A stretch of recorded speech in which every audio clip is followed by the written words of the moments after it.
Am I the a-hole for telling my parents that they would not be a part of my life and that they should keep up their relationship with my ex and kids from that marriage?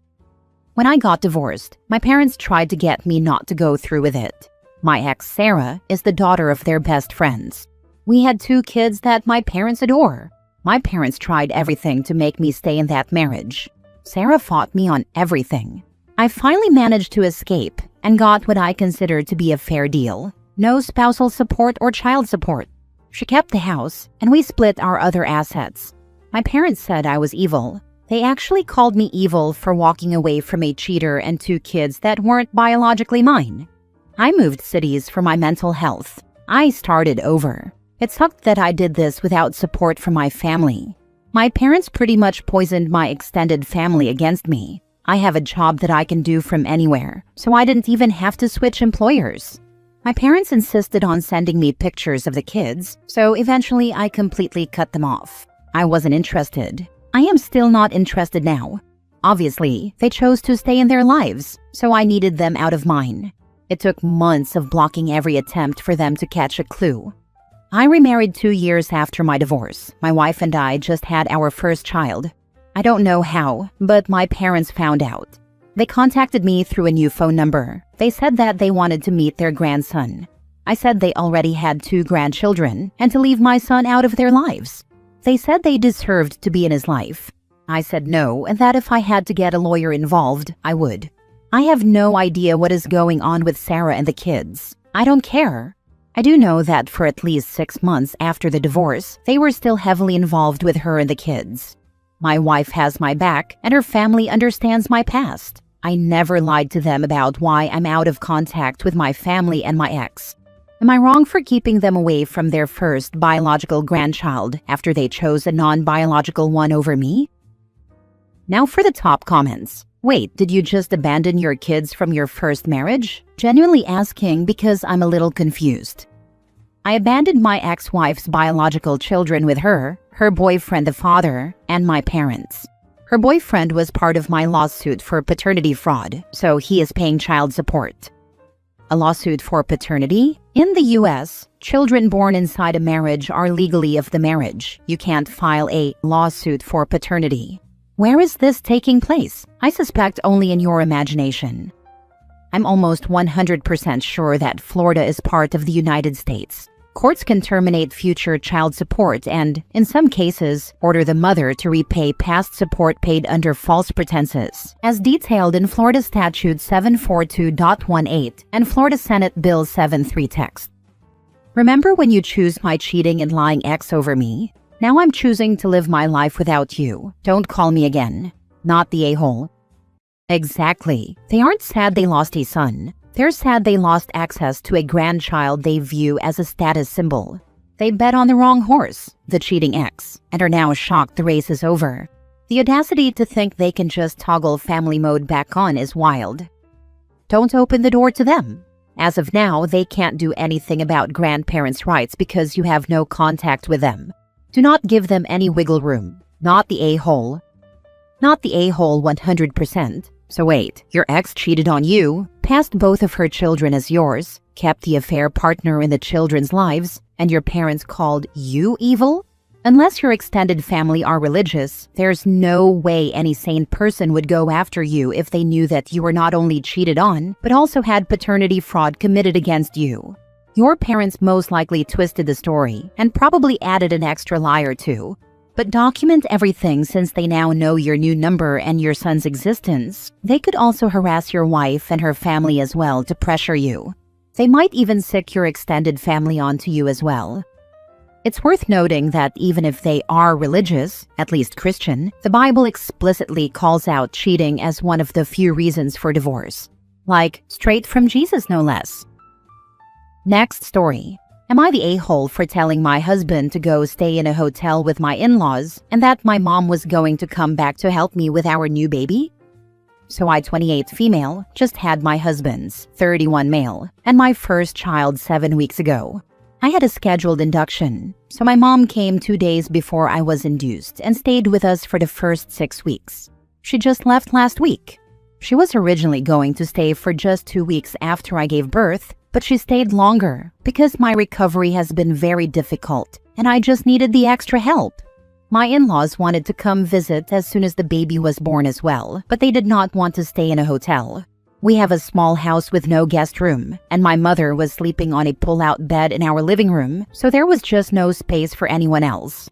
Because of that, they decided not to come visit until my mother left. They arrived 3 days ago, and it has not gone well. Last night, my mother-in-law got very upset with me and told me I was ruining her experience as a first-time grandma and hogging both the baby and her son after she had to wait weeks and weeks to meet the baby. The background here is that the baby has been cluster feeding for the last few days, and I do not feel comfortable breastfeeding in front of my in-laws. So I keep taking the baby to our bedroom or the nursery to feed him. Breastfeeding also makes me hungry and thirsty, so I keep asking my husband to bring me snacks and water. I try to bring the baby out to interact with my in-laws when he stops feeding for a few minutes, but it is very aggravating to keep covering up and going downstairs just for the baby to cry minutes later and want to feed again. My mother-in-law keeps rolling her eyes and getting annoyed each time I say he has to feed again and go back upstairs. She keeps saying things like, "He can't be hungry, he just ate." She thinks I just don't want to let her hold him or play with him. When I ask my husband to bring me snacks and water, she keeps huffing and saying things like, "Okay, father-in-law, and I will just sit here by ourselves." She hasn't offered me any help the way my mother did. My mom would cook for us almost every day. She would take over baby care at night when she was staying here and would bring him to me to nurse. But she would burp and change him and get him back to sleep for me around 2 nights a week, which was a lifesaver. My mother-in-law just keeps telling me to give her the baby when I can't, because he needs to eat, not really doing anything to help, and getting mad that I need my husband's help. I told my husband how I felt after his mom yelled at me last night, and he told me his mom isn't here to help me the way my mom was, because she's not my mom. He said she's here to meet her grandson, and that he wanted to spend the next few days introducing his child to his parents, not just making me snacks and then sitting around watching TV with his parents while waiting for me to finish breastfeeding so they can see the baby. He told me he's been looking forward to his parents meeting the baby since the birth, and it's been disappointing that it's going this way. I told him I feel like I don't know how to please anyone because I can't just not feed my son. I don't want to be miserable, hungry, and thirsty while breastfeeding, and I really don't think making me a snack plate and filling my water bottle takes that long or takes away that much time from my in-laws spending time with him. He's the only person I can ask now that my mom has left, so he needs to help me. I exploded at him and told him they could all just leave and get a hotel room, and my mom could come back to help me, because at least she helps me and doesn't shame me for trying to breastfeed. He told me he couldn't believe I would say that, and that I knew his parents didn't like hotels, but that they would go stay in one then. They all went and got rooms at the Holiday Inn in our town. I spent the night alone with the baby for the first time, got no sleep, and called my mom crying. She's on her way back to help me now, but I feel like I might have made a huge mistake by telling them all to leave. I felt like I was going to scream, and I just wanted my mom to come back. He has not texted or called me to check on me or the baby at all since they left last night. Am I the a-hole for telling them to go to a hotel? Not the a-hole at all. You're 7 weeks postpartum, cluster feeding, sleep deprived, and your mother-in-law is mad you're feeding her grandkid and asking your own husband for water? Your husband's, she's not here to help you, she's here to meet her grandson take, is wild. Helping the recovering mother is literally how you meet and bond with the baby in a sane way. If they'd rather sulk in a Holiday Inn than make you a sandwich, that's on them. It's even wilder that he thinks it's okay that mother-in-law isn't there to help because she's his mom, not his wife's. She should help because she's his mom. It's mind-boggling. Not the a-hole. Your husband is a selfish twat. You just created and birthed an entire new human, and he thinks this time is about him wanting his parents to meet the kid? Are you freaking kidding? His only concerns on Earth right now should be your baby and you. He should not give one flying duck about his parents, how they feel, or how much time they're getting with the baby. He should be falling all over himself to bring you snacks and drinks while you keep the baby alive. The only time anyone should be visiting you for longer than a couple of hours right now is to help. If they're not going to help, they can get the heck out. The fact that your husband left you alone with a newborn while you're recovering to go with his parents would be a divorceable act for me personally. I don't think I would be able to trust that person ever again, especially not in the most vulnerable moments of my life. Next story. Am I the a-hole for telling my fiancé that if her mother is going to dictate what I wear for my wedding, then I don't want to get married? Her mother, who is somewhat well off, is paying for a lot of things, including her dress, catering, alcohol, and many other expenses. Her father, who is divorced from her mother, is paying for the venue. My family is paying for the rehearsal dinner, and my dad is paying for the honeymoon trip. Her mother, who is a bit of a control freak, has made it her mission to choose what everyone should wear. She chose my fiancé's dress even though my fiancé wanted a different one. She chose the colors for the groomsmen and bridesmaids, and she is even trying to dictate what color my family should wear. Before she even got involved, I had decided to get married in a brown double-breasted suit that I would have custom-made specifically for me. I already have everything set up and have chosen my bespoke tailor. To give my fiancé a preview of what the suit would look like, I generated an image in the same color and showed it to her to see if she liked it.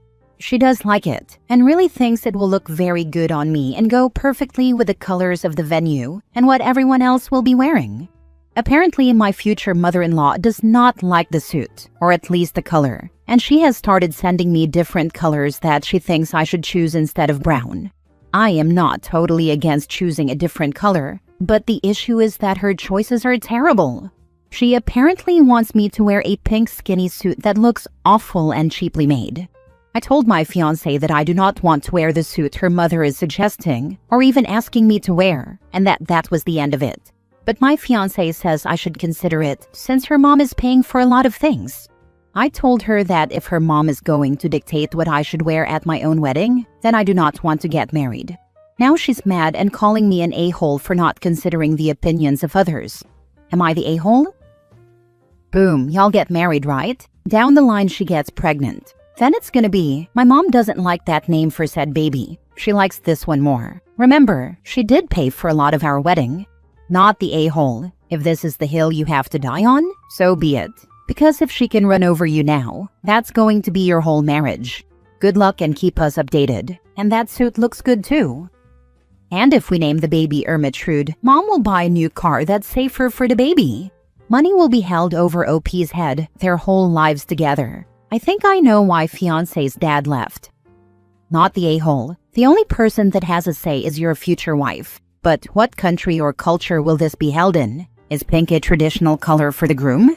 Calling me an a-hole for not considering the opinions of others. You did consider and reject the suggestion. It's in the US. Pink is a boyish color for a wedding. I don't see a problem with it if I was going to a casual event, but pink for a formal wedding is terrible. You've got a much bigger problem. Your fiancé still does what her mother tells her to do. I'd end the engagement for sure and work on your relationship if you want to continue to be with her. Her mother's controlling behavior will continue because your fiancé doesn't have the backbone to tell her mother to back the heck up. I mean, your fiancé is going to wear a dress she didn't choose? Seriously? What do you think is going to happen when you buy a home? Apparently, she'll have veto power. What about furnishings and paint color? Will she get to choose all of that if she buys the couch? And what if you have kids? What's happening now will seem like nothing compared to what she'll do with grandchildren. Your fiancé is too immature right now to get married. Last story. Am I the a-hole for not showing more sympathy for my wife when she mangled her hand using a gift from her mother that I told her was dangerous? My wife will never refuse a gift from her mom. Once she accepts it, she makes sure to use it. This has never been a problem before. I don't care that our front yard is infested with gnomes and other ceramic crap. I don't care that we have decorative spoons from around the world. I do care that my mother-in-law gave us a double-edged serrated bread knife. I saw a new handle in our knife block, so I took it out to look at it. It looked dangerous. I tried cutting some sourdough with it and almost cut myself. I told my wife it was dangerous and that we should just put it away. She insisted it was fine and left it. Whatever. I went and told both our kids not to use it. It took 5 days. My wife was cutting a bagel with a Wonder knife and cut the webbing between her thumb and forefinger deep enough that she severed a major tendon. I heard her screaming and ran to help. I wrapped her hand in clean paper towels and then kitchen towels. We only live a few blocks from a hospital, so I didn't call 911. I had our son drive us there while I kept her hand elevated and applied pressure. She had to have surgery on it. I never once said I told you so. I also apparently was not as sympathetic as I could have been. I don't know what else I could have done. I held her hand the whole time. At the hospital, I did all the talking while she was admitted. I did not leave her side until we got home. She said she could feel my judgment. I don't know what that means. I did throw the knife away though. Can anyone please explain what I did wrong? Not the a-hole. Sometimes the looming "I told you so" is worse than just saying the words and getting it out there, between you two. She's in a bad mood because 1. Her hand hurts, probably a lot. 2. She knows she screwed up. 3. She now knows you're right, if she didn't before. And 4. Is waiting for you to gloat and hit her with the "I told you so." Even if you never intend to do that, in her head you probably already have. She also wanted to use the gift the mother gave her, but probably knew it was dangerous. It's a double-edged sword. She just knows you were right and she's projecting. I doubt she stays mad at you. I hope so. And if she does, she needs to have some self-accountability. She doesn't want to be mad at her mother, so you're the next best target. Bingo. Or mad at herself. He's the easy target. OP is merely the target of her repression against her mom. Yikes. No, she doesn't hate her mother. She's just angry that she was cut, and that OP was right all along. She's not mad at her mom. It sounds like you were a good spouse and got your wife the help she needed without throwing any "I told you so's" in her face. However, I bet you were thinking "I told you so" the entire time. She could tell. Can anyone please explain what I did wrong? You threw the danger knife away 5 days too late. I can't help what I think. I'm only responsible for what I say.